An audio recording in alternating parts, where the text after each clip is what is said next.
Marie-Jeanne, vous êtes maire adjointe chargée des sports à la mairie de Caen et chef de file des communistes locaux. Comment faut-il voir le résultat de ce vote comme une continuité avec ce qui s'est fait lors de cette mandature qui s'achève ? Comme une continuité, bien évidemment, mais avec l'envie j'ai envie de dire, de pousser encore plus loin le bilan et pousser encore plus loin le programme municipal pour répondre aux intérêts de Caen et des citoyens caennais, bien évidemment. Mais j'ai envie de dire aussi, ça n'a pas été si simple, parce que vous le savez, le contexte n'est plus le même que 2008, et le débat a été intense,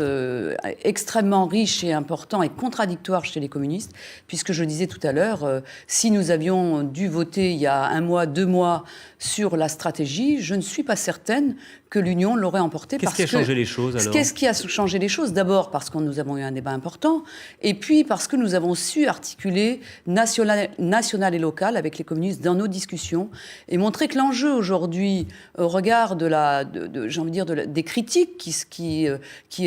se font jour vis-à-vis de la politique gouvernementale, politique qui ne répond pas à l'attente des urnes qui s'est exprimée en 2010, eh bien vis-à-vis de cette situation-là, il a été clair qu'à un moment donné, les communistes ont considéré qu'il était important de poursuivre à Caen une politique de gauche, bien ancrée à gauche, et que dans le même temps, ça se fasse dès le premier tour, avec la nécessité de renforcer, y compris le poids des communistes, dans cette liste, de façon à apporter un message clair, c'est-à-dire continuons à Caen à travailler à une dynamique et faisons entendre notre voix au national pour que les choix soient modifiés. Les Verts n'ont pas fait ce choix, eux qui étaient alliés avec vous, avec le Parti Socialiste en 2008. Faire entendre votre voix spécifique, c'était pas intéressant sur cette élection. Écoutez, je crois que la question aujourd'hui, dans cette situation extrêmement grave sur le plan économique et social, est-ce que c'est de se faire la concurrence entre partis de gauche et de compter les voix à l'issue du premier tour pour savoir qui, à un moment donné, pourra représenter telle ou telle force dans la liste ? Je crois que c'est pas ça. Les communistes ont toujours pensé que le peuple était plus fort quand il était uni, et les grandes avancées sociales, la sécurité sociale ou l'émergence des services publics au moment du lendemain de la guerre, ça s'est fait quand les forces de gauche et quand les